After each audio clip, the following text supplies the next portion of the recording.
Welcome back friends in this new video in chemistry with Shashank.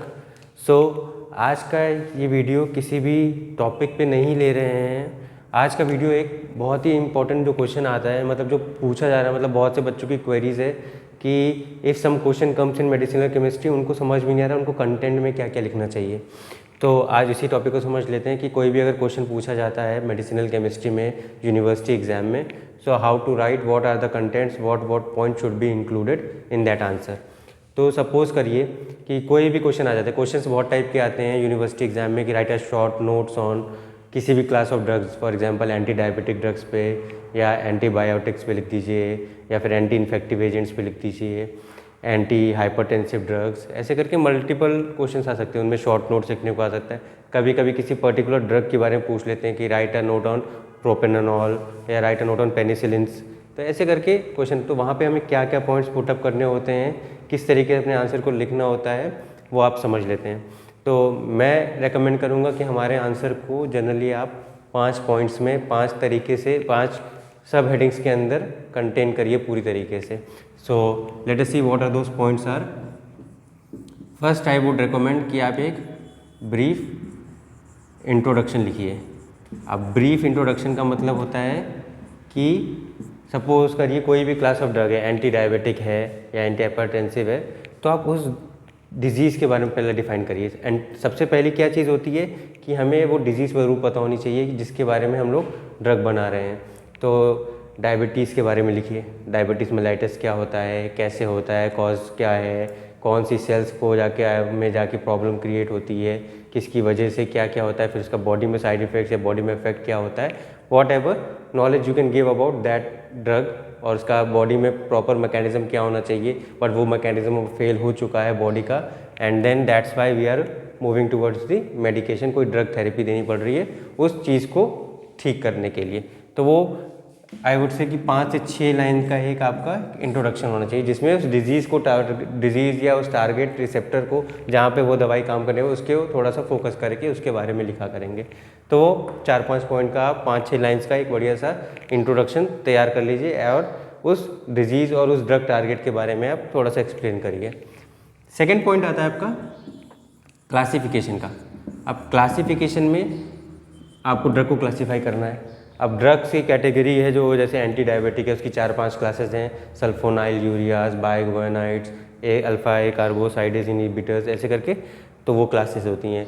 Classification आपका 2-3 तरीके से हो सकता है, या तो मोड ऑफ एक्शन बेस्ड होगा कि वो अलग अलग टारगेट्स रिसेप्टर्स पे जाके बाइंड करके आपको ट्रीटमेंट दे रहा होगा मोड ऑफ एक्शन के बेसिस पे, या फिर होता है वो केमिकल क्लासिफिकेशन। केमिकल क्लासिफिकेशन में वो स्ट्रक्चर बेस्ड होता है कि आपका एक स्ट्रक्चर है, जैसे पेनिसिलिन का क्लासिफिकेशन पेनिसिलिन के स्ट्रक्चर पे बना दिया गया, उसके अराउंड 4-5 मॉलिक्यूल बना दिए, पेनिसिलिन बीटा लैक्टम क्लासिफाइज हो गए एंटीबायोटिक्स। तो ऐसे करके आपको मल्टीपल क्लासिफिकेशन मिल सकते हैं, जो आपको अच्छा लगे, जिस तरीके से लगे एक बढ़िया सा प्रॉपर क्लासिफिकेशन आप तैयार कर लीजिए। क्लासिफिकेशन तैयार करने के साथ साथ कोशिश करिएगा कि एक कॉमन स्ट्रक्चर ज़रूर याद करिएगा हर एक क्लास का, ताकि क्योंकि केमिस्ट्री वाला पार्ट है, मेडिसिनल केमिस्ट्री, तो आपका केमिस्ट्री में जब तक आप स्ट्रक्चर नहीं बनाएंगे आपका एम्फेसिस नहीं दिखाई पड़ता है, इंपॉर्टेंट दिखाई नहीं पड़ता कि मतलब कि हाँ you are studying about medicinal chemistry. So it is good to draw some structures based on that. आपको ज़रूरी नहीं कि पूरे ड्रग का स्ट्रक्चर बना के दीजिए, आप एक जनरलाइज स्ट्रक्चर भी आर ग्रुप्स लगाकर भी बना सकते हैं, बट क्रोमोफोर जो बीच का ग्रुप होना चाहिए वो आपका इंटैक्ट और सही होना चाहिए बिल्कुल की। तो इस तरीके से आप क्लासिफिकेशन कर देंगे। नेक्स्ट पॉइंट जो आपका आता है वो क्या होता है, mode of action. Mode of action में आपको मोड ऑफ एक्शन बताने हैं। अगर एक मोड ऑफ एक्शन है तो बढ़िया सा साइकिल बनाकर जो भी ड्रग टारगेट होगा रिसेप्टर बना के देंगे। अगर वो नहीं है, मतलब मल्टीपल मोड ऑफ एक्शन, तो आप सारे को इंक्लूड करने की कोशिश करिए विद एग्जांपल्स, 2-2 लाइन लिख के हर एक मोड ऑफ एक्शन को समझाना है। बट आपको मोड ऑफ एक्शन लिखना बहुत ज़रूरी है। मोड ऑफ एक्शन बोलते हैं इसको, मैकेनिज्म ऑफ एक्शन बोलते हैं, वॉट एवर यू से। लास्ट पॉइंट होता है आपका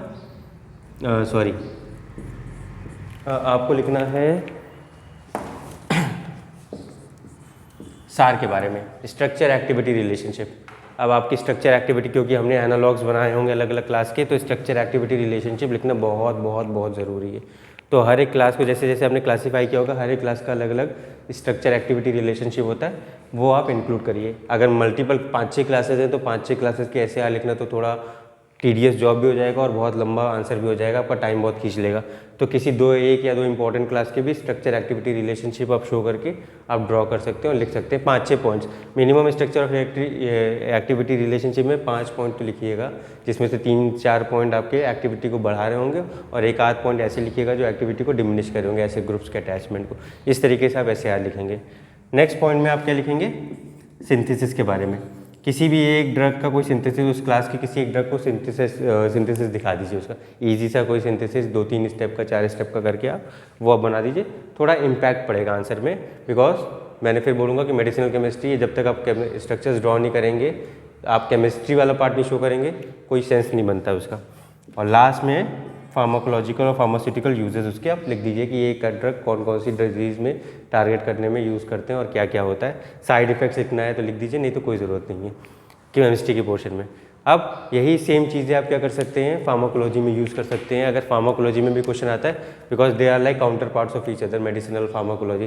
सो आई वुड रिकमेंड कि कोई भी टॉपिक आप पढ़ा करें उसका फार्माकोलॉजिकल इम्फेसिस भी देखा करिए साथ में, कि उसका फार्माकोलॉजिकल पार्ट भी क्या होता है। तो ये वाला पार्ट आपका सेम पड़ जाएगा, क्लासिफिकेशन आपका सेम पड़ जाएगा। ये चीज़ आपको लिखने की ज़रूरत नहीं होती फार्माकोलॉजी में, स्ट्रक्चर्स बनाने की कोई ज़रूरत नहीं है आपको, ठीक है। मोड ऑफ एक्शन आप लिखेंगे, सार लिखने की कोई ज़रूरत नहीं पड़ती है आपको, और फिर सिंथेसिस लिखने की कोई ज़रूरत नहीं पड़ती, यूजेस लिखने पड़ते हैं। एडिशनल पॉइंट में आपको साइड इफ़ेक्ट्स और आ जाते हैं आपके। साइड इफ़ेक्ट्स, ADRs थोड़ा सा फार्माकोलॉजी में पढ़ना ज़रूरी है, तो वो वाले पार्ट्स को आप इसमें मेंशन कर सकते हैं। तो इस तरीके से आप दोनों सब्जेक्ट्स के आंसर्स को, टॉपिक्स आपके सिलेबस में सेम टू सेम रखे जाते हैं, मोर और लेस सेम होते हैं, एक आदि डिफर करता होगा। तो मेडिसिनल और फार्माकोलॉजी को आप एक साथ लेके पढ़ेंगे तो आपका टाइम बहुत बचेगा, आपके आंसर्स एक जैसे तैयार हो जाएंगे और आपका प्रेजेंटेशन बहुत अच्छा हो जाएगा। अगर ये सारे 5-6 पॉइंट्स हेडिंग्स डाल के अगर आप आंसर लिखते हैं तो मैं डैम श्योर हूँ कि आपके आंसर्स में आपको जो डिज़ायर्ड मार्क्स हैं आपको ईजिली मिल जाएंगे। सो आई होप आपको समझ में आ गया होगा कि आपको आंसर्स कैसे प्रेजेंट करने हैं in the exams, university exam for medicinal as well as pharmacology. So thank you.